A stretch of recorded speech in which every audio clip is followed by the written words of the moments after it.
नमस्कार दोस्तों, मैं विमलेश गौतम और आप देख रहे हैं ट्रिपल बी ओवरसीज। दोस्तों, अभी बहुत अच्छी न्यूज आई है। एक्चुअली न्यूज ये शनिवार को ही आ गई थी, लेकिन हमने आपको आज मंडे को अपडेट किया। दोस्तों, न्यूज इतनी अच्छी है कि जिसके लिए काफ़ी लोग इंतजार कर रहे थे वो न्यूज़ सुनने के लिए। सिंगापुर के लिए बहुत ही बेहतरीन न्यूज आई है, जिसके लिए काफ़ी लोग बहुत खुश हुए होंगे, क्योंकि ये उनके लिए काफ़ी अच्छी न्यूज़ थी। पिछले 2 साल के अंदर जब से लॉकडाउन लगा तब से अगर देखा जाए तो इस न्यूज को सुनने के लिए डेफिनेटली सब लोग बेसब्री से इंतजार कर रहे थे। अभी न्यूज ये आई है कि 1 नवंबर के बाद 1 नवंबर से सिंगापुर ने सभी वर्क वीज़ा और स्टडी वीज़ा को ओपन कर दिया है इंडिया के लिए। मीन्स वर्ल्ड वाइज ग्लोबली सबको ओपन कर दिया। बीच में उन्होंने कुछ कैटेगरीज बनाई थी, जिसमें से इंडिया और बाकी सराउंडिंग जो अपने नेबर्स कंट्री हैं उनको बैन किया हुआ था, बाकी सबको ओपन किया हुआ था। लेकिन अभी जो न्यूज आई है उसमें से 1 नवंबर के बाद सभी लोगों का के लिए एंट्री ओके हो चुकी है। सो दोस्तों, ये काफ़ी अच्छी न्यूज है। और इस न्यूज़ में अगर आप देखेंगे तो जो पहले अनुमान लग रहे थे कि इतने टाइम पर खुल जाएगा, इस टाइम पर खुल जाएगा, इस टाइम पर खुल जाएगा, लेकिन बीच में ओपन नहीं हुआ क्योंकि परिस्थिति बहुत गड़बड़ थी, केसेस बहुत ज़्यादा थे और सिंगापुर गाइडेंस बार बार चेंज हो रहा था और कई बार वहाँ पर केसेस की बढ़ोतरी होने की वजह से हर बार प्रोसेस डिले हो जाता था। लेकिन अभी ये ऑफिशियल अनाउंसमेंट हो गया है, तो अभी ये मान लीजिए जितने लोग सिंगापुर के लिए इंतजार कर रहे थे, एस पास वीज़ा के लिए, वर्क परमिट के लिए या स्टडी वीज़ा के लिए, उन सभी का प्रोसेस होने वाला है, आगे होने वाला है और उनकी जो भी आगे की प्रक्रिया है वो कंप्लीट होने वाली है। अब यहाँ पर कुछ इंपॉर्टेंट अपडेट्स हैं, वो मैं आपको शेयर कर देता हूँ। मैं 1 नवंबर से सभी, चाहे वो स्टडी वीज़ा वाले हों, चाहे वो वर्क परमिट वाले हों या फिर एस पास होल्डर हों या फिर ई पास होल्डर हों, सभी कैटेगरी के वर्कर्स और स्टूडेंट्स सिंगापुर के लिए फ्लाई कर सकते हैं। सिंगापुर में उनको एंट्री मिल जाएगी। दूसरा अपडेट ये है कि इसमें जो क्वारंटाइन पीरियड है, क्वारंटाइन पीरियड अभी 6 अक्टूबर के बाद से लेकर मतलब 7 अक्टूबर से 6 अक्टूबर की नाइट में 11:59 के बाद, मतलब कि 7 अक्टूबर की अर्ली मॉर्निंग, 7 अक्टूबर से क्वारंटाइन का जो पीरियड होता था ना वो 14 डेज था पहले, अभी उसको 10 डेज कर दिया। और पहले जो उसका फीस लगते थे क्वारंटाइन की वो 2000 सिंगापुर डॉलर लगते थे, जो कि अगर टैक्सेस मिला के 2186 रुपये के, मीन्स 2200 के आसपास हो जाता था राउंड फिगर में। अभी वो जो अमाउंट है ना वो 1450 हो चुका है। क्वारंटाइन की फीस 1450 सिंगापुर डॉलर हो जाएगी और उसमें से टैक्सेस हो गए वो थोड़ा एडिशनल हो गए। मीन्स जो फीस 2000 सिंगापुर डॉलर थी वो अभी 1450 सिंगापुर डॉलर हो चुकी है, थोड़ी कम हो गई है। क्वारंटाइन होगा लेकिन पीरियड कम हो गया। अब यहाँ पर जैसे कोई कैंडिडेट जाएगा तो उसका अराइवल का स्टेटस कैसा होगा?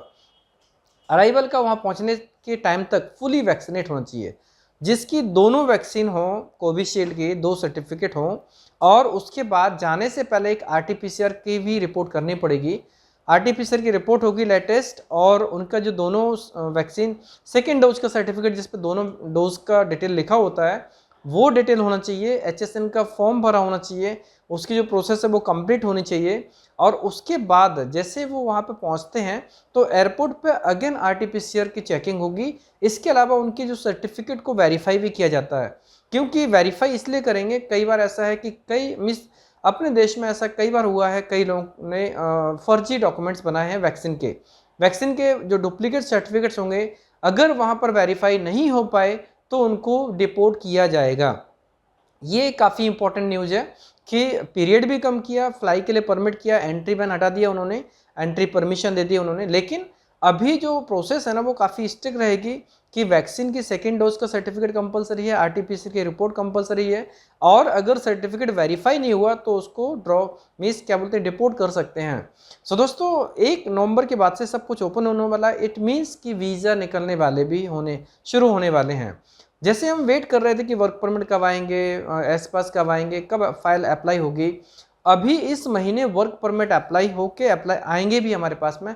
जो वर्क परमिट पहले से अप्लाइड हैं वो हमारे वर्कर प्रोफाइल्स के वर्क परमिट इस महीने हमें रिसीव हो जाएंगे, होपफुली 15 से 30 के बीच में। उससे पहले तो उम्मीद नहीं है, लेकिन 15 to 30 के बीच में हमें वर्क परमिट रिसीव हो जाएंगे जिन लोगों के वर्क परमिट अप्लाइड थे। और जो नए प्रोफाइल्स होंगे उनका नवंबर, जैसे हमने जब भी अप्लाई किया उसके बाद फिर हम वो डेट एप्लीकेशन के टाइम पे बता देंगे कि उनका वर्क परमिट कब आ जाएगा। लेकिन अब इतना लंबा समय नहीं लगेगा क्योंकि वर्क परमिट में समय कम लगता है। मीन्स वर्क परमिट में अप्लाई करने के बाद में 1.5 से 2 महीने या मैक्सिमम 2.5 महीने के अंदर वीज़ा आ जाता है। लेकिन वो अप्लाई होने के बाद, अप्रूव होने के बाद जो समय रहता है उसके हिसाब से। बट अभी क्या था, जब भी अप्लाई किया, जैसे हमने जनवरी में अप्लाई किया था और जनवरी में अप्लाई करने वालों का एक्चुअली जो प्रोसेस में हुआ अप्रैल आ गया था, बट फिर बाद में बंद हो गया था। इसलिए जिन लोगों का पेंडिंग था, चाहे उनका जनवरी फरवरी वाला हो बंदा या फिर जिसने अप्रैल में जमा किया हो, उन लोगों का वर्क परमिट अभी अप्रूव होके आ जाएगा और इस महीने के अंदर। लेकिन अब जो नए फाइल डालेंगे ना, उनके वर्क परमिट नवंबर और दिसंबर में आएंगे। एप्लीकेशन के डेट पे हम इसको कंफर्म कर देंगे कि वर्क परमिट कब मिलेंगे। और एस पास की बात करें तो बहुत ही स्पेशल केसेस के, जिन कंपनीज को स्पेशल परमिशंस हैं, उनके एस पास वीज़ा 15 अक्टूबर के बाद से शुरू हो जाएंगे न्यू फाइल एक्सेप्ट करना। लेकिन जो स्पेशल केसेस होंगे, जिनकी परमिशन गवर्नमेंट से ली गई होगी और कंपनी की एक खास रिक्वायरमेंट होगी और उनके केसेस स्पेशल होंगे, उनके एस पास वीज़ा 15 अक्टूबर के बाद में सबमिट होना शुरू हो जाएंगे और उनका जो भी समय लगता है एस पास वीज़ा अप्रूव होने में, वो समय के अंतर्गत उनका वीज़ा आ जाएगा, आईपी लेटर आ जाएगा। लेकिन नॉर्मल केसेस में जो भी एस पास वीज़ा हैं वो फर्स्ट वीक ऑफ नवंबर में एक्सेप्ट होना शुरू हो जाएंगे न्यू एप्लीकेशंस। तो फर्स्ट वीक ऑफ नवंबर में शुरू हो जाएंगे। इट मीन्स कि उसके बाद जो भी उनको सर्टेन पीरियड लगता है, उस पीरियड के अंदर उनको वीज़ा मिल जाएगा। सो दोस्तों, ये काफ़ी अच्छी न्यूज़ है हमारे लिए, कैंडिडेट्स के लिए, सबके लिए।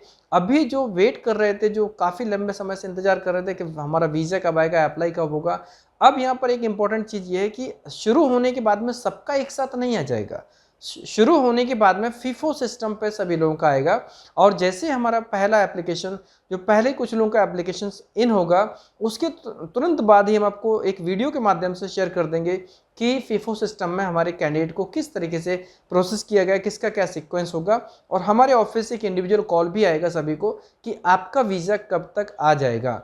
सो दोस्तों, ये प्रोसेस है, काफ़ी अच्छी न्यूज़ थी, इसलिए हम काफ़ी इंटरेस्टेड थे, काफ़ी ईगर थे, आपको उत्सुक थे बताने के लिए कि ये न्यूज़ आ चुकी है। अब सिंगापुर के लिए इंतज़ार ख़त्म हो चुका है। सिर्फ एक ही महीने की बात है, जो अक्टूबर महीना बचा हुआ है, सिर्फ इसी महीने की बात है। उसके बाद सभी चीज़ें स्ट्रीमलाइन होने वाली हैं, सीक्वेंस में होने वाली हैं और सिस्टमेटिक वे में सब कुछ होने वाला है। तो जो लोग भी सिंगापुर में इंटरेस्टेड हैं, किसी भी प्रोफाइल्स के लिए जो हमारे पास में वैकेंसीज होती हैं, जैसे लॉजिस्टिक फील्ड की वैकेंसी हो, हॉस्पिटलिटी इंडस्ट्री की वैकेंसी हो, कंस्ट्रक्शन के लिए हो, मरीन लाइंस के लिए हो, या फिर इसमें आईटी इंडस्ट्री के लिए हो, तो जो वैकेंसीज होती हैं उन सभी वैकेंसीज के लिए कैंडिडेट्स हमारे ऑफिस में विजिट कर सकते हैं, डॉक्यूमेंट जमा कर सकते हैं। जो भी नए एप्लीकेशंस होंगे, जो भी हमारे पास वैकेंसीज रेगुलर रहती हैं, वो लोग हमारे ऑफिस में विजिट कर सकते हैं। दोस्तों, अभी एक इम्पॉर्टेंट चीज़ ये है कि मेरी अवेलेबिलिटी अभी ऑफिस में बहुत कम होगी। उसके 2 रीज़न है, मैं आपको पहले भी शेयर कर चुका हूँ। मुझे टाइम मैनेजमेंट करना होगा। टाइम मैनेजमेंट में मुझे 30% टाइम मुझे ऑफिस में देना है, डेफिनेटली देना है। लेकिन उसके बाद 30% टाइम हमें सेमिनार्स में भी देना है, क्योंकि उन सेमिनार से लोगों को काफ़ी लाभ मिलता है।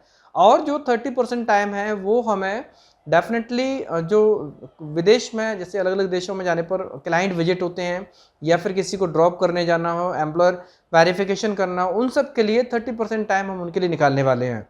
तो ये मान लीजिए कि ऑफिस के अंदर मिस वडोदरा में हार्डली 30% अवेलेबल रहूँगा, क्योंकि ये जो समय है, समय जैसा अवेलेबल होगा उसके हिसाब से रहेगा।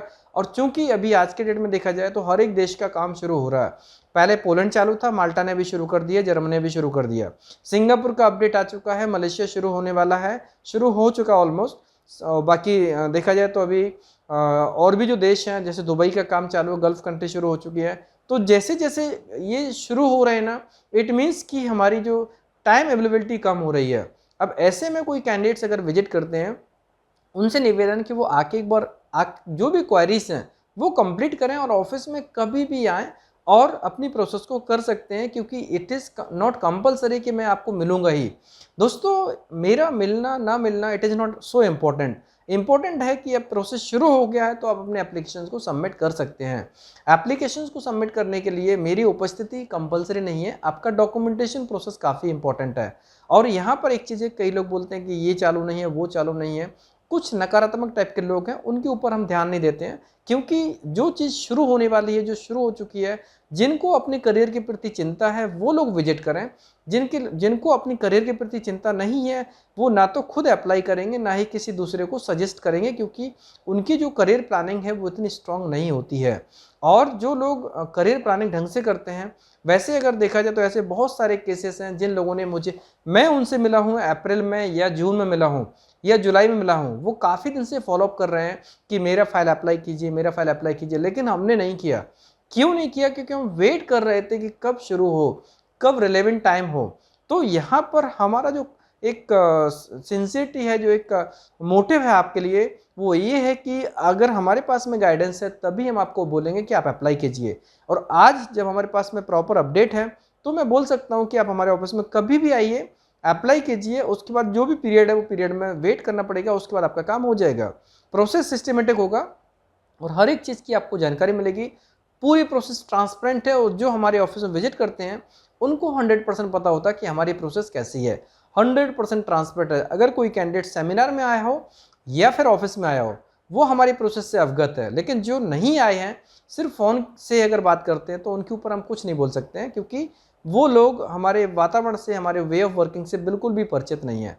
सो दोस्तों, जो लोग भी सिंगापुर में अप्लाई करने वाले हैं किसी भी प्रोफाइल्स में, वर्कर के लिए हो, स्टूडेंट वीज़ा के लिए हो, ट्रेनिंग मॉड्यूल में जाने वाले हों, एस पास वीज़ा के लिए हो, किसी भी प्रोफाइल के लिए हो, वो लोग हमारे ऑफिस में विजिट कर सकते हैं। अब ये मैं क्यों निवेदन कर रहा हूँ आप लोगों को, उसका सबसे बड़ा रीज़न है कि जैसे ये खुलने लगेगा, फ्लाई होने लगेगा, वीज़ा निकलने लगेंगे, फिर हमारे पास वॉल्यूम ज़्यादा होगा।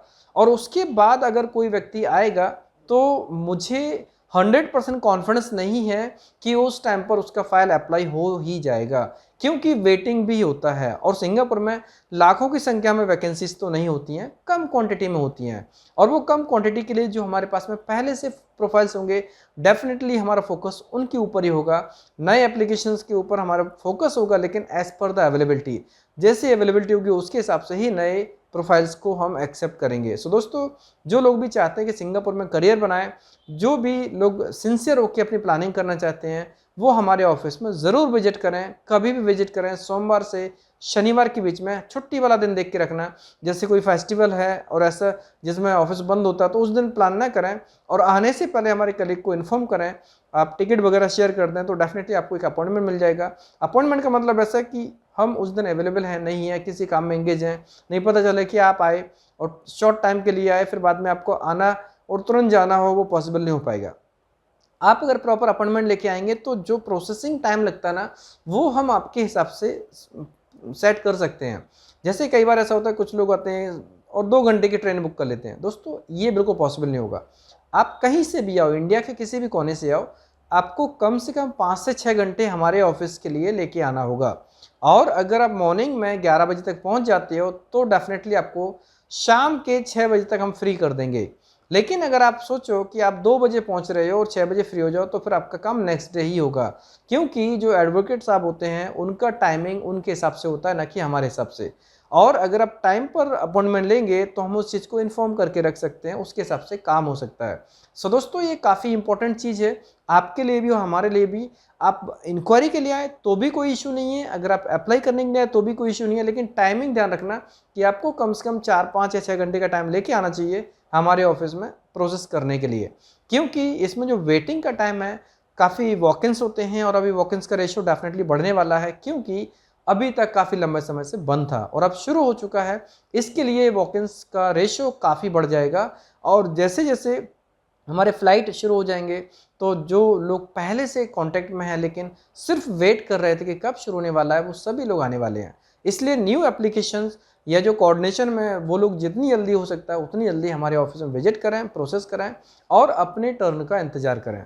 दोस्तों, बाकी डिटेल में आपको अगले वीडियो में बताऊंगा कि स्टडी वीज़ा की क्या प्रोसेस है, लॉजिस्टिक फील्ड में कौन कौन सी वैकेंसीज में क्या क्या सैलरी मिलती है, आईटी इंडस्ट्री में क्या क्या सैलरी मिलती है, हॉस्पिटलिटी इंडस्ट्री में क्या क्या सैलरी मिलती है, मरीन शिपयार्ड में क्या क्या है, कंस्ट्रक्शन फील्ड में क्या क्या है, मेंटेनेंस में क्या क्या है। लेकिन आप ये मान लीजिए, अगर आपका सिंगापुर जाने का सपना है, सिंगापुर जाने की प्लानिंग है, करियर प्लानिंग है कि आपको सिंगापुर में ही सेट होना है, तो ये मान लीजिए कि आपको हमारे ऑफिस विजिट ज़रूर करना चाहिए।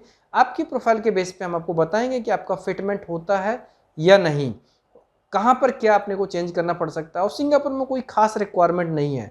अगर कोई बंदा ग्रेजुएट है और उसको 3 साल का एक्सपीरियंस है उसके ही फील्ड में, तो सिंगापुर में उसको एस्पास के लिए प्रोसेस किया जा सकता है। अगर बंदा ग्रेजुएट नहीं है और वर्कर या ट्रेड वाली प्रोफाइल्स में जाने वाले हैं तो उनको वर्कर के लिए अप्लाई किया जा सकता है।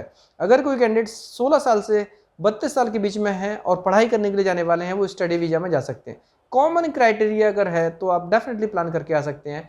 फिटमेंट होना ना होना ये बात की स्टेज है, लेकिन इंपॉर्टेंट चीज़ प्रयास करना होगा, अपने को स्टेप लेना होगा, वो आपको खुद करना होगा। एक बार ऑफिस विजिट ज़रूरी है। और जो लोग सेमिनार्स में आए हैं वो लोग भी अगर अप्लाई करने वाले हैं तो हमारे ऑफिस में ज़रूर विजिट करें। बीच में हम लोगों ने कॉन्टेक्ट्स नहीं किए थे जो सेमिनार्स में आए थे, लेकिन हमारे ऑफिस से सबको कॉल जाएगा। और जो लोग भी सेमिनार में आए थे जो इंटरेस्टेड हैं, अप्लाई करने वाले हैं, चाहे वो यूरोप में हो या सिंगापुर में, उसके लिए मैं अलग से एक वीडियो बनाऊंगा, लेकिन सिंगापुर की बात करूंगा। तो जो लोग सिंगापुर में अप्लाई करने वाले हैं वो लोग बिना देर किए हमारे ऑफिस में विजिट करें और हमारे जो कलीग हैं उनसे मिलें। मेरी उपस्थिति का वेट ना करें, क्योंकि मेरी उपस्थिति अभी कुछ दिन बाद से ये हो जाएगी कि शायद आने वाले 1 महीने के लिए मैं बिल्कुल नहीं रहूँ ऑफिस में, क्योंकि सब टाइम देना पड़ता है। जहाँ पर जो इंपॉर्टेंट काम होगा वहाँ देना पड़ेगा। क्लाइंट से मिलने भी जाना है, कैंडिडेट को ड्रॉप भी करने जाना है, बाकी प्रोसेस के लिए भी जाना है। तो बहुत सारे काम हैं, वो आपको टाइम टू टाइम अपडेट करता रहूँगा। लेकिन फिलहाल आपको प्लानिंग ये करना होगा कि आप जितनी जल्दी हो सकता है हमारे ऑफिस में विजिट करें, डॉक्यूमेंट्स पूरे कैरी करें और हमारी टीम को इन्फॉर्म करें। तो फिर आपका काम एक प्रकार से सिस्टमेटिक वे में हो जाएगा। और अगर नहीं करेंगे तो डेफिनेटली जो भी वेटिंग का टाइम लगेगा वो वेटिंग का टाइम लगेगा, उसके बाद आपका काम हो जाएगा। हम किसी को पार्शियलिटी नहीं करते हैं, जो भी हमारे पास आता है फिफो बेस पे हम काम करते हैं, फर्स्ट इन फर्स्ट आउट। सो जो आएगा पहले उसका काम हो जाएगा, और इन्फॉर्म करके आएंगे तो डेफिनेटली आपको सीक्वेंस में रखा जाएगा।